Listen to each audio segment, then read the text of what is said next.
Hi friends, thanks so much for joining me. Today I thought I would go through and give you a little mascara do and don't video blog because it's the one product that we all wear every single day. And we're always being bombarded with some really clever questions from our readers, asking us, whether you're meant to zigzag the wand through your lashes, if you should wear mascara on the top and bottom lash line. So I thought we would do a little kind of myth-busting blog for you today. So first things first, when you're looking for a new mascara, I always say check out the wand first because the same way that when you're blow drying your hair, you use a really thick, full bristled brush, the bigger the wand and the more fuller the bristles, the easier it is to glide through and coat every single lash with mascara. So that way you know that there's kind of, if you look at this one, there's bristles everywhere, every single inch of it. So no matter how fine, if you've got really fine, baby lashes that are coming through, a big brush is able to just glide through and it coats every single lash without you then having to go back and worry about doing a second coat. So the bigger the wand, the bristles at the end of the wand, the better. Next on my list is the zigzagging. So a couple of years back, all the experts would say that you definitely need to zigzag through the lashes, and that involves kind of like the motion of getting it in really close to the lash line and then zigzagging it through like that.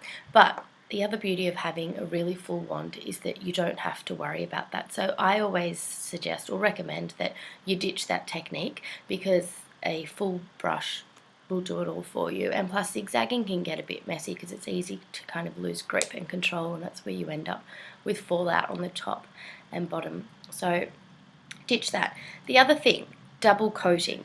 I know that, it's a bit like eyeliner, it's really fun and you can get a little bit heavy-handed with mascara. So I always recommend that if you are someone that likes to do 2 coats, some even do 3, the biggest mistake that most women make when layering mascara is leaving it too long between coats. So the best way to avoid your mascara from looking clumpy or from drying out is you have to reapply the coats really quickly. So go through, do a quick coat on one eye, do the next, and then by the time you finish doing that, go back and do the second coat on each eye. Otherwise, the longer you leave it, the formula will dry, and then that's when you end up kind of pulling at your lashes, which can end up looking a bit messy, and it can also pull out your lashes. So if you're going to do multiple coats, do it really quick. My next little do and don't is the top lashes. So lots and lots of people ask us if you're meant to, you always should have the wand coming in from the bottom of as close as you can from the lash line, right in at the roots, and then pull it out.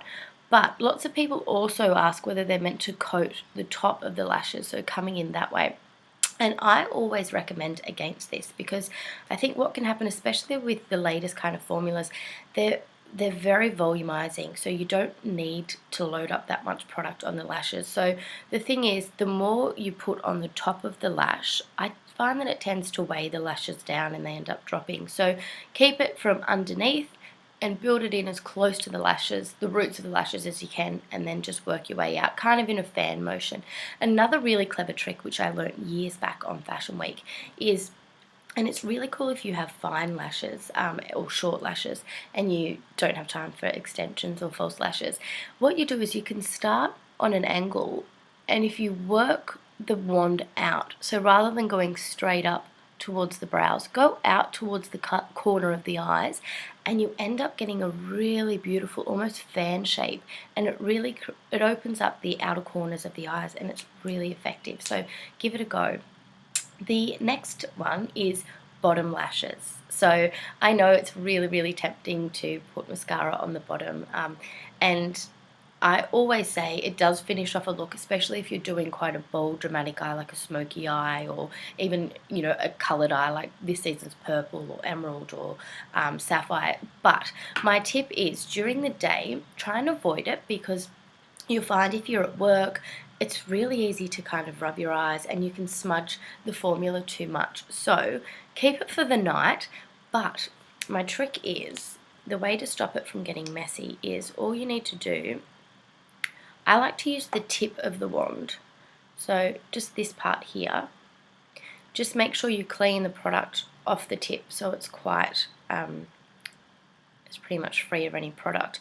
And then just go through the bottom lash like that, and I just like to drag it along the little bottom lashes like that, and then that way it kind of just feathers it, it just kisses the lashes without bulking them up with too much product, which can then give you that kind of panda eye effect, which nobody wants.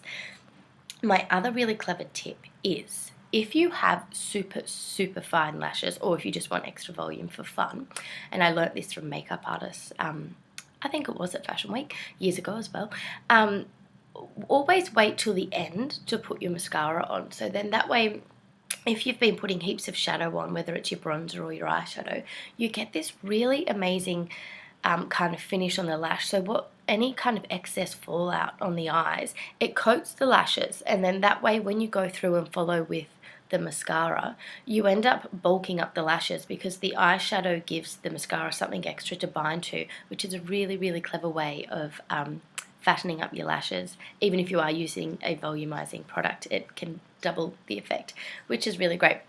And my final tip is, lots and lots of girls, and I know I've been guilty of it too, when you're in a rush, you just quickly pull out the wand really fast. But the problem is, when you do that, you're allowing a lot of air into the tube, and as we all know, elements, the air it kind of interferes with the product or the formula. So a tip to keeping your mascara lasting longer is always twist it out of the tube slowly. Then that way you're not forcing as much air into the tube, and it will last longer. Too easy. So I hope you give those tips a try and let me know how it goes.